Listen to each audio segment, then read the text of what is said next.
Alright, so I wanted to make a video about how to cover these line sets for the mini split. And I priced it out and it's like 650 bucks. I gotta go all the way up to there, and then I got the corners over here, and the corners, outside corners, inside corners, flat corners. Anyways, 650 bucks, so I'm like, forget that. So I went to Kent, the hardware store, and got these gutters. Okay, and they're 10 bucks for a 10-foot length.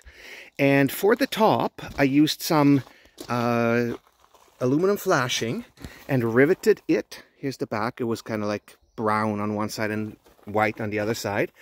And it's going to be underneath the overhang. I was going to do some caulking up here to make sure there's no water that runs in, but really, whatever water gets in there is going to be minimal.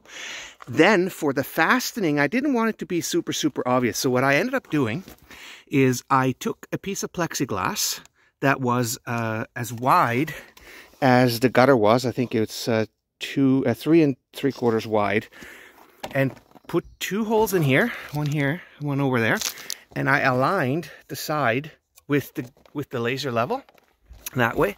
And I did the same thing for the horizontal ones. And this one I had to cut a little bit of the J trim off. And then I put a piece of flashing behind it.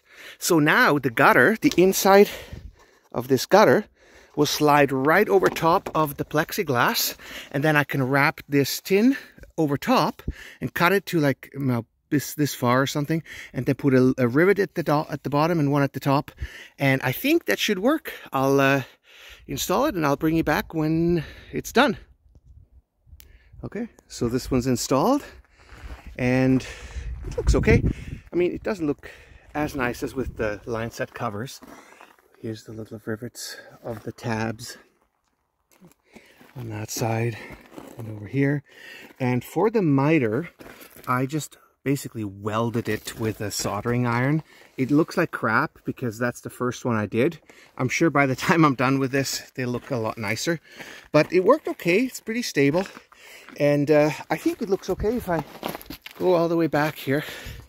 Most likely you wouldn't even be able to tell that this is not the expensive professional Lineset covers. Anyways, I was looking for something like this on YouTube and I really couldn't find anything decent, so I hope this is going to help someone.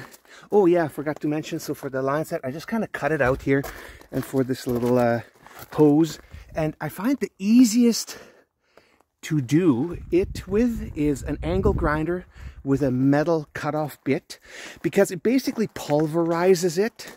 Some people say you should use like a saw blade backwards, but because this stuff, if it impacts too hard, it just shatters. Whereas with the angle grinder blade, you have really good control over very fine details. And if this little thing here bothers me, I might just, I don't know, fill it up with some putty and Bondo or something and then paint it, but most likely nobody's ever going to notice it, and I'll probably just forget about it. Anyways, I hope this helps someone.